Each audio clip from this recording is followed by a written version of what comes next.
Yo, what's up guys? It's Jack and welcome back to another video. I hope everybody's having a wonderful Tuesday. Got another kill confirmed gameplay here for you that's pretty sweet, so I hope you guys enjoy that. But the subject of today's discussion is basically, okay, let me start off by asking you guys a question. Do you think if Activision had the opportunity to sell a Call of Duty every 6 months instead of every year, basically doubling their profits, at least in theory, or at least gaining a good amount of profits, do you think they would do it? And yeah, the answer is fuck yes, they would.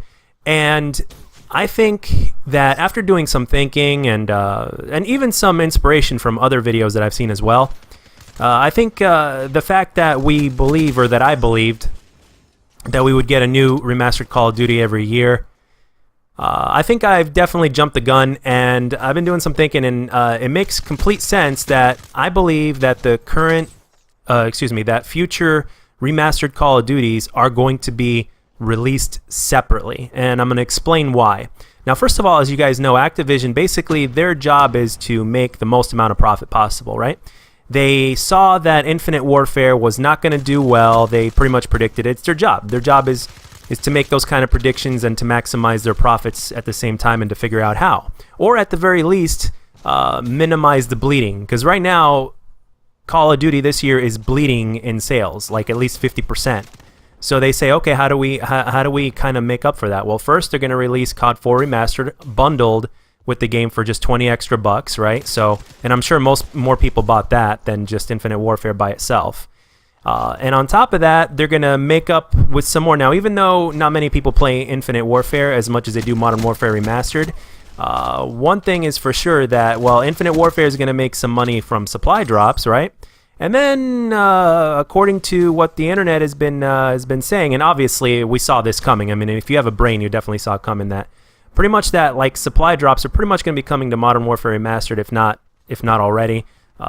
So basically, you're going to have, again, they're covering their loss of sales by getting supply drops in Modern Warfare Remastered, which are going to sell more than the supply drops will sell for Infinite Warfare, obviously.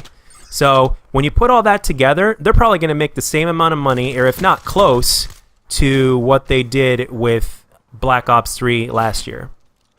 So, because from supply drops alone, it said that they made over $1 billion, or $1 billion, just supply drops alone. That's not including the game.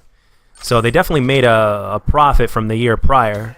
With that being said, and the thing is, at least they're going to cover up for their losses that way, and that's what these guys do. And the thing is, well, they're also going to figure out how to basically make the most amount of money as well. And it makes complete sense, except for maybe when Infinity Ward games come up.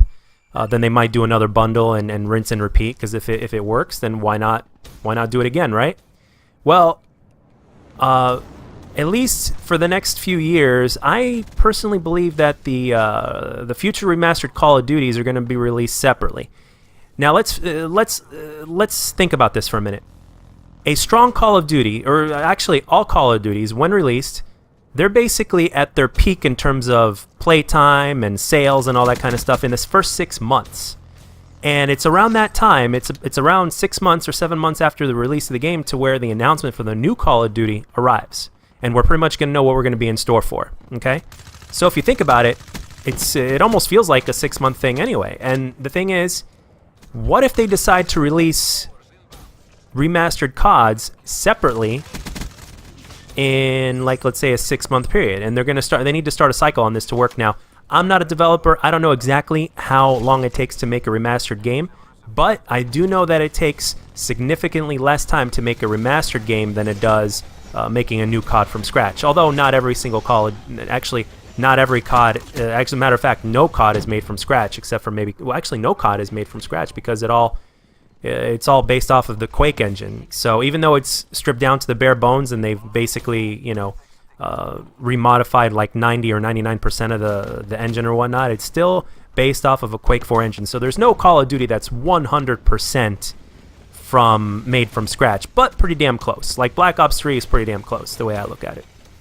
So now, when they start a cycle, and this is another reason to believe that maybe Raven Software may or may not become a developer on their own that makes Call of Duty game. They might just stick to making remastered games because, well, for the most part, they've been extremely successful. The community loves them.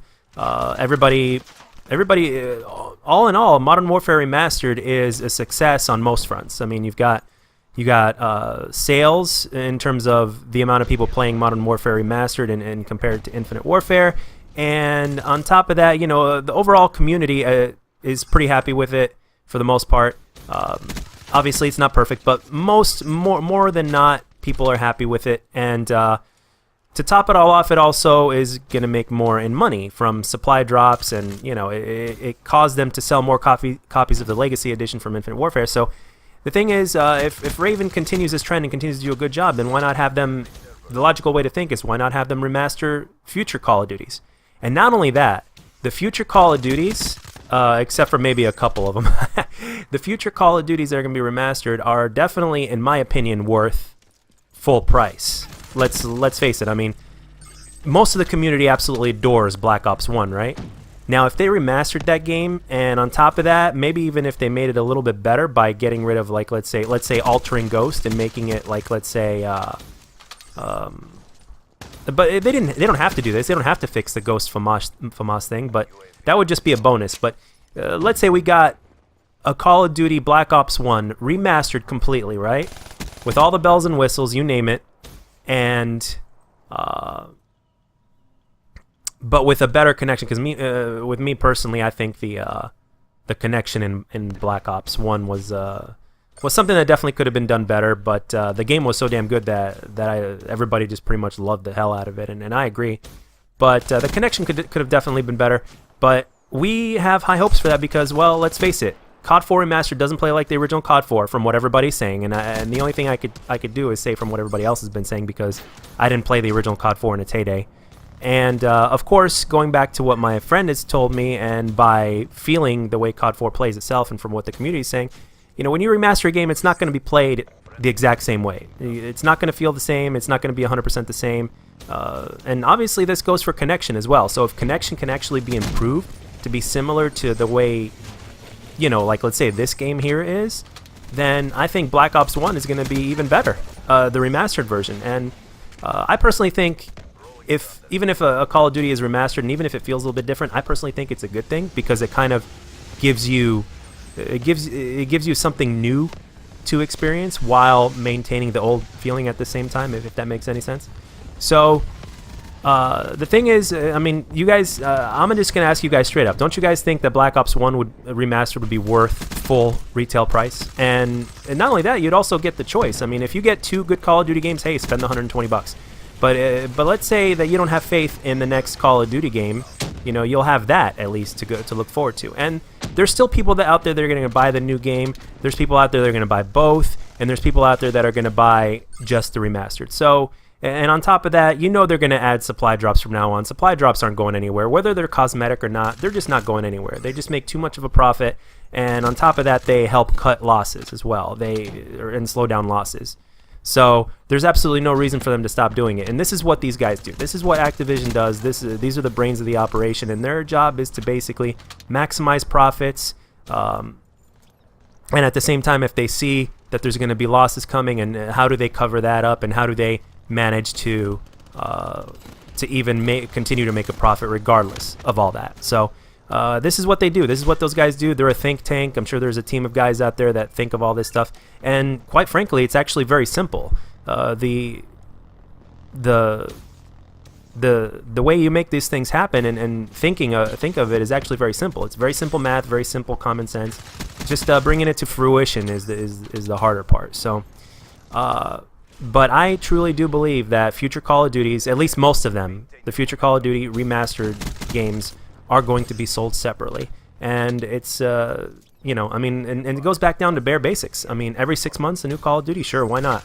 Let's milk the shit out of this, right? And that's what they're going to do. And let's maximize profits, and let's do this, and let's do that. And I'm sure they're going to be thinking of other things as well to get people to get the games. And this is what they do. Their job is to basically sell water to a drowning man. That's the way it's pretty much is. So, and with all this that I just said and everything, I honestly don't know how much longer Call of Duty is going to keep going. I don't know what their strategy is going to be after every remastered game is going to be released. And that's another thing. That's another thing, though. I mean, even though in theory they could do it in every 6 months, I don't know. Maybe they'll try to make this last as long as possible and just release a new remastered Call of Duty every couple years or whatnot. But at the same time, I think it should be every year or every 6 months separately, because the way businesses think, at least from what I've gathered, is if you had a chance to make, like, let's say $1 billion in 6 months or $1 billion in 2 years, which would you choose? Very simple, 6 months. Why wait all that extra year and a half, right? So that's basically the way these guys operate, and it is a business, and it is what it is, like it or hate it. So, but I just thought I'd give you guys a few thoughts on that, and it makes total sense, and only time will tell when and if it'll come to fruition. Sooner or later, I think it's bound to happen in that way. If not that way exactly, it's definitely going to be a similar way. You'll see. But anyway, with that being said, guys, I really hope you enjoyed the video. I hope you enjoyed the gameplay in the background. So let me know down in the comment section what you guys think. Do you guys agree with this? Do you disagree? And what way do you think you're going to do it? If you have anything interesting in mind that you guys thought about, because the Call of Duty community, the ones that still love it, are passionate, and you know, everybody has a sense of common sense. At least I like to think a lot of people do. So let me know what you think they're going to do. So if you liked the video, let me know. And if you don't, let me know what I can do to make my videos better. And I'll catch you guys on the next one.